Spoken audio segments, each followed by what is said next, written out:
భారత్ మాతా కి, భారత్ మాతా కి, భారత్ మాతా కి.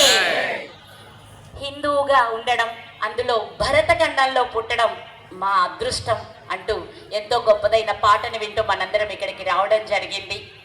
అలాగే ఎన్నో కార్యక్రమాలను, పిల్లలకు ఎన్నో కళలను నేర్పించి ప్రదర్శించడం కూడా జరిగింది. కానీ ఇక్కడ ప్రతి ఒక్కరూ నేర్చుకోవాల్సింది ఏంటంటే, ఆ కళలు ప్రదర్శనకి మాత్రమే కాదు, దేశ సంరక్షణకి కూడా అని గుర్తించాలి. ఒక నాట్యంతో ఎందరినో మట్టుపట్టారు ఆ రోజుల్లో మన స్త్రీలు. ఒక పాటతో ఎందరినో ఉత్తేజపరిచారు ఆనాటి మన కళాకారులు. అలాగే యుద్ధ విద్యలలో ఆరితేరిన మహానుభావులు, అలాగే ఎంతో సాహసోపేతమైన ఝాన్సీ లక్ష్మీబాయి లాంటి వీరవనితలు పుట్టిన దేశం మనది. కనుక మన ప్రతి ఇంట మన బిడ్డలలో దేశభక్తిని నింపండి. దేశభక్తి ద్వారా మన అందరం శ్రేయస్సుతో ఉంటామనే విషయాన్ని చక్కగా అర్థమయ్యేలా తెలియచేయండి. మన బిడ్డలు కళ్ళు మనల్ని మాత్రమే చూసేలా మన దేశాన్ని, మన ధర్మాన్ని ఆచరించడంలో ఉన్న వైశిష్ట్యాన్ని గుర్తించేలా నేర్పడం మనందరి ధర్మం.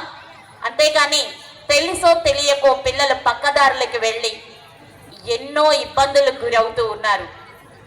కనుక బాల్యం నుంచే ఈ పసిబిడ్డలకు ప్రతి స్త్రీ అంటే స్త్రీ బాధ్యతే ఎక్కువ ఉంటుంది పిల్లల్ని తీర్చిదిద్దడంలో, తల్లులకే ఆ ధర్మం.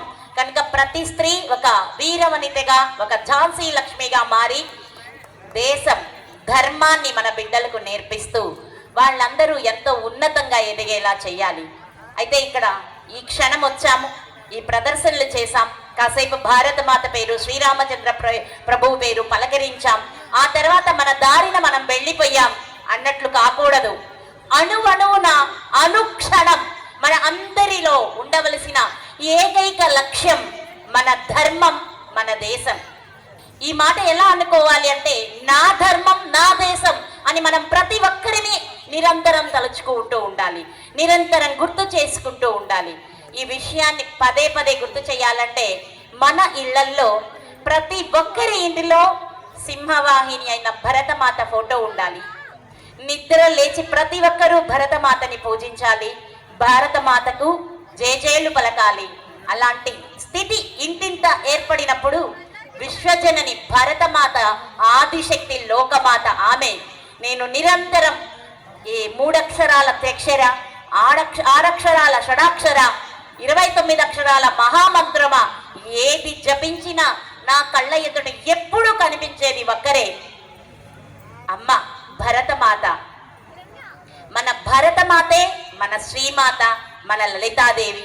ఎన్ని రూపాలలో పిలిచినా అన్నిటికీ మూలం భారతమాత. కనుక నిరంతరం మనలో కావలసిందేమిటి?